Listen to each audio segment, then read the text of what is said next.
নমস্কাৰ সুপ্ৰভাত ৰাতিপুৱাৰ আহাৰ একদম হেলথি কিবা এটা বনালোঁ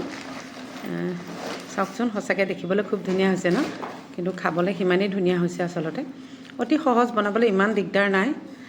আলহীও আছিলে ঘৰত অকণমান বনালোঁ আৰু এইখিনি চাওক এইখিনি পিঠাগুড়ি এই পিঠাগুড়িখিনি মই এইটো দেখুওৱা নহ'ল আচলতে পানীতে অলপ গুড় দি পেলাই উতলাই তাতে পিঠাগুড়িখিনি দি অকণমান দেৰি শুকাই যোৱালৈকে ভাজি ল'লোঁ তাৰপিছত এইটো জোখত আনি আটা লেখীয়াকৈ মুঠি এইটো চাওক এনেকৈ আটাৰ আগতে মুঠি লৈ সৰু সৰুকৈ লাডু কৰি অকণমানকৈ এইটো কাটি দিবও পাৰে কেঁচিৰে আপোনালোকে আৰু এনেকৈ সৰু সৰুকৈ কৰি মই এইখিনি তলত পানী লৈ মানে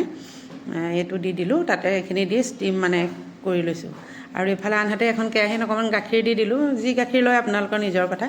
আৰু তাতে উতলাৰ পিছত এক চামুচ মই এভৰিডে পাউডাৰ গাখীৰটো দি দিছোঁ তেতিয়া খাবলৈ বহুত ধুনীয়া হয় আৰু ডাঠ হ'বৰ কাৰণে এচামুচ মই পিঠাগুড়ি তাত দি দিলোঁ আকৌ এইখিনি দেখিছেনে একদম উতলি আহিলে খুব ধুনীয়াকৈ ইয়াতে গুড় দিছোঁ যিহেতু মই আৰু বেলেগকৈ একো মিঠা দিয়া নাই যদি আপোনালোকে মিঠা বেছি খায় অকণমান মিঠা দি ল'ব খুব ধুনীয়া খাবলৈ হেল্থিও হয় লাষ্টত অকণমান ঘি দি দিছোঁ খাবলৈ আৰু ধুনীয়া হয় মানে টেষ্টটো যদি